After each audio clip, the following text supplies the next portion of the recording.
Everyone, good morning, welcome to a new blog of Madly Bongly. আজকে আমাদের বেনারসের third day, আর আজকে শুক্রবার, আর অলমোস্ট ট্রিপটা শেষ হওয়ার দিকেই হয়ে এসছে। তো যাই হোক, আজকে আমরা রেডি হয়ে নিয়েছি সকাল সকাল, স্নান করে একদম রেডি হয়ে নিয়েছি। এবার বেরোবো, আশেপাশের আরো কিছু সাইট সিং আছে যেগুলো দেখতে হবে। তো সেগুলো দেখবো। এবং আমাদের অ্যাকচুয়ালি কাল অযোধ্যা প্ল্যান ছিল, অযোধ্যা রাম মন্দির আমরা দেখতে দেখতে যাওয়ার ইচ্ছে ছিল, কিন্তু ট্রেনের প্রবলেমের জন্য সেই প্ল্যানটা ক্যান্সেল হয়ে গেছে। তো আমরা এখানে বেনারসে একটা দিন থেকে এক্সটেন্ড করে দেন আমরা কাল ফিরে যাব।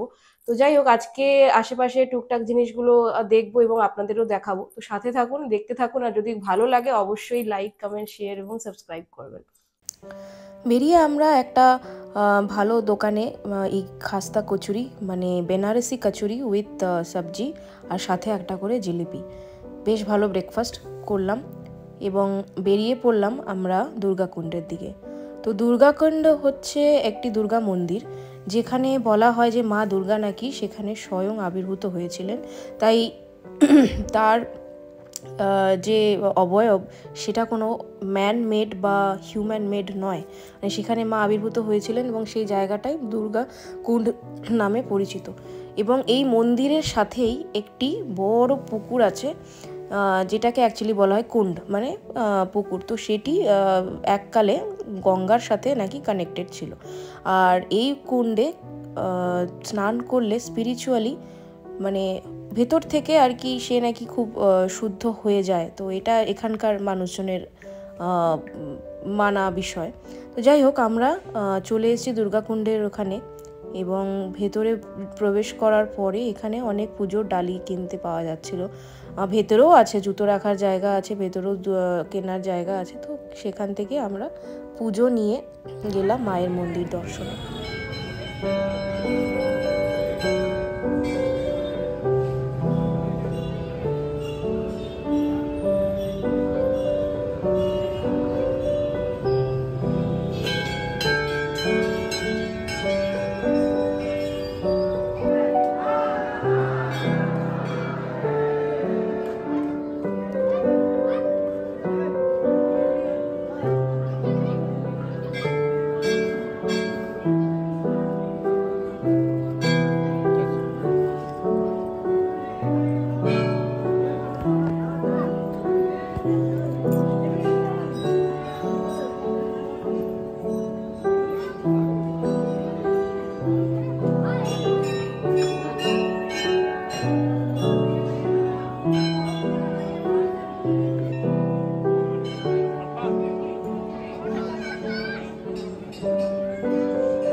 তো দুর্গা মন্দির দর্শন করার পরে আমরা ওখান থেকে বেরিয়ে চললাম পরবর্তী মন্দিরে। তো যাওয়ার পথে এটি একটি পড়লো বাদিকে, যেটা হচ্ছে এক সত্যনারায়ণ মন্দির, এবং সেখানেওই একই রকমভাবে পুজো বিক্রি হচ্ছিল এবং জুতো খুলে ভেতরে প্রবেশ করার জন্য বলছিল। বাট আমরা যেহেতু আরও অনেক জায়গায় দর্শন করব বলে আর ভেতরে গেলাম না। বাট এটা দেখে খুব সুন্দর মনে হচ্ছিল, তো আপনারা আসলে এটা দেখতে পারেন।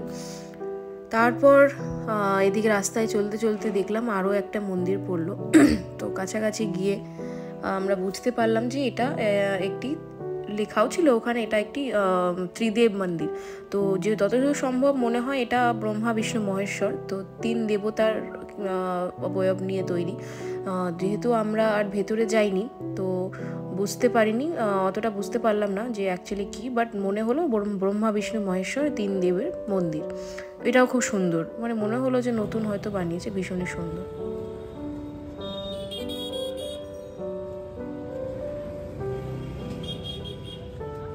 রাস্তা দিয়ে পরে আমরা বেরিয়ে চললাম হচ্ছে হনুমান চক, মানে সংকটমোচন মন্দিরের দিকে।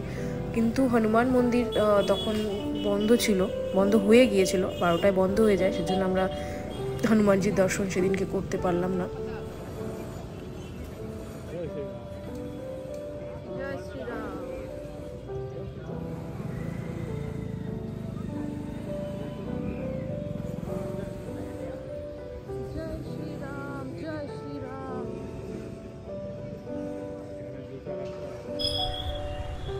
আমরা চলেছি এখন সারনাথ টেম্পল দর্শনে।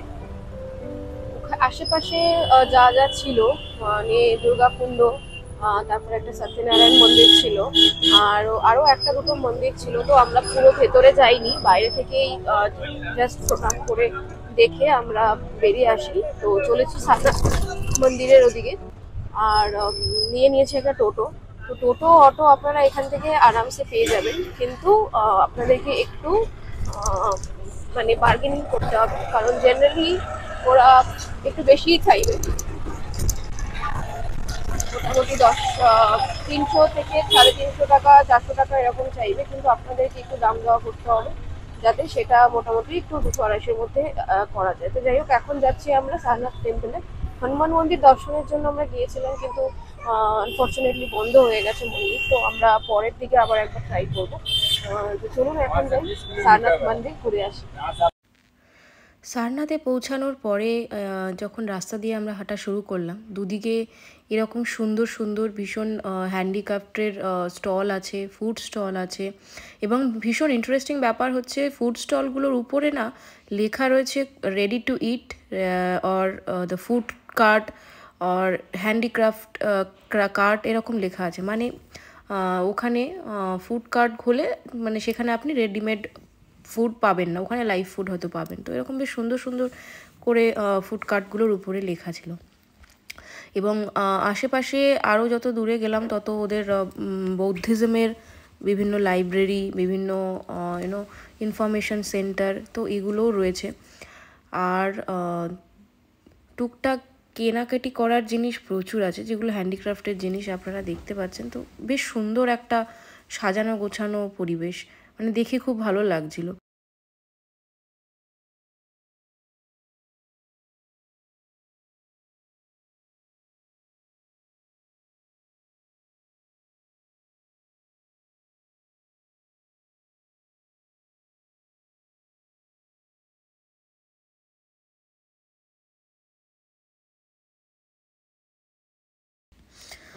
এখানে আমরা চলে এসেছি সারনাথের এন্ট্রি গেটে, এবং ঢোকার জন্য অবশ্যই এখানে কুপন কাটতে হবে। আর টিকিট কাটার দুটো রকম ওয়ে আছে। এক হচ্ছে আপনি টিকিট কাউন্টার যেটা দূরে দেখা যাচ্ছে সেখানে লাইনে লেগে আপনি টিকিট কাটতে পারেন, অথবা কিউআর কোড লাগানো আছে, সেটাকে স্ক্যান করে ওদের ওয়েবসাইটে গিয়েও আপনি টিকিট কাটতে পারেন। এবং টিকিটের মূল্য ভীষণই সামান্য, মানে 20 টাকা করে আমাদের ইন্ডিয়ানদের জন্য, আর ফরেনারদের জন্য ওটা অ্যারাউন্ড 300 মতো লেখা ছিল।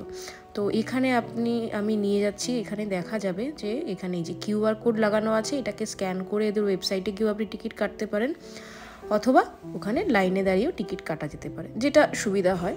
আমরা কিউআর কোড স্ক্যান করেই টিকিট কেটেছিলাম, এবং সেটা খুবই ইজি প্রসেস, তো লাইনে লাগার থেকে।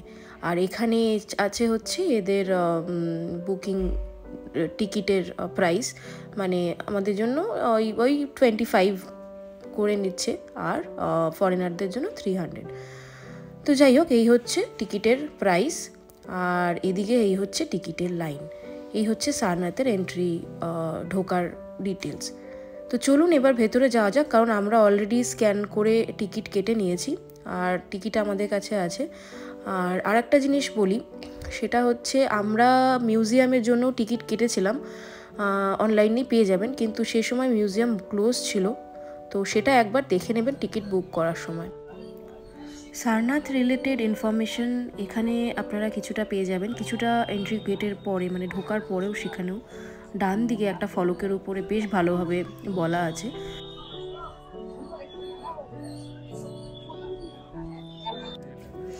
তো এই ফলকটার উপরে সুন্দরভাবে বোঝানো আছে যে সারনাথ এবং তার ইম্পর্টেন্স টু বৌদ্ধিজম আর মানে বৌদ্ধ ধর্ম অবলম্বী যারা তাদের কাছে এটার ইম্পর্টেন্স কী।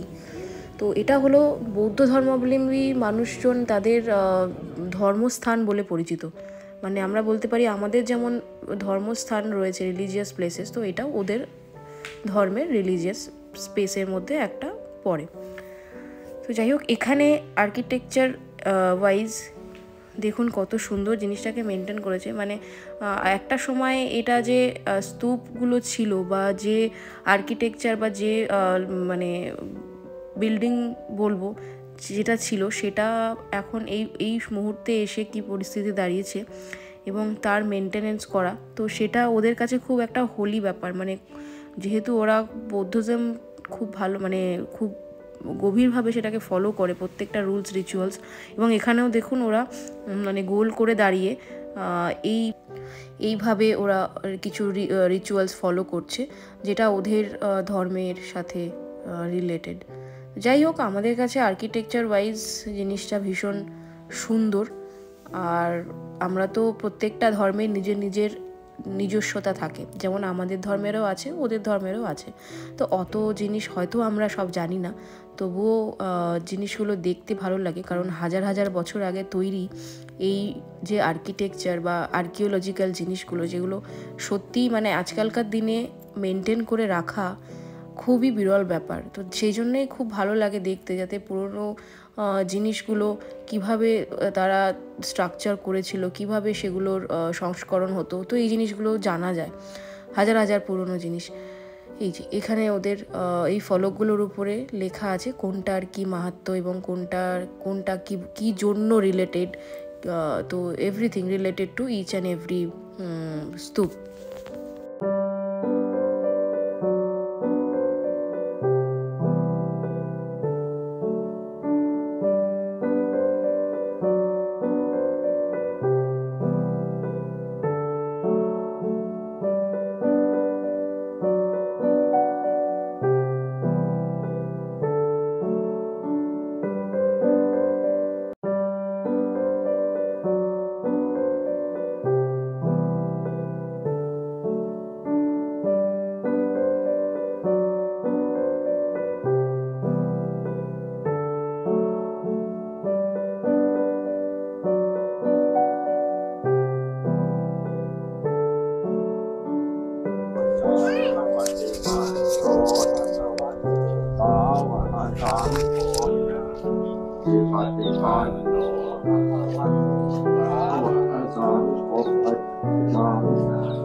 हो जाएगा ये कितना है 40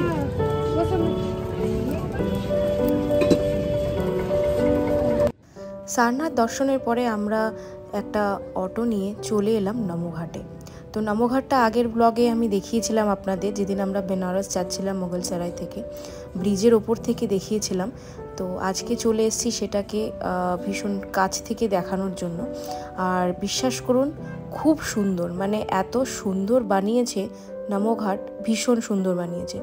আর আজকের বিকেলের সানসেটটা আমরা নমঘাট থেকেই দেখলাম। অসাধারণ লাগছিল গঙ্গার পাড়ে দাঁড়িয়ে ওই সানসেটটা দেখতে, মানে মনে হচ্ছিল যেন ওখানেই দাঁড়িয়ে থাকি এবং যতক্ষণ না অবধি সন্ধে হয়ে যাচ্ছে ওখান থেকে আসবো না। তো যাই হোক, আজকে আমাদের টোটাল এই হোল ডেতে আমার মনে হয় ভীষণ রিল্যাক্সিং একটা ছিল এই লাস্ট নমঘাট ভ্রমণ। তো আপনারাও জানাবেন আপনাদের কেমন লাগলো পুরো ব্লগটা।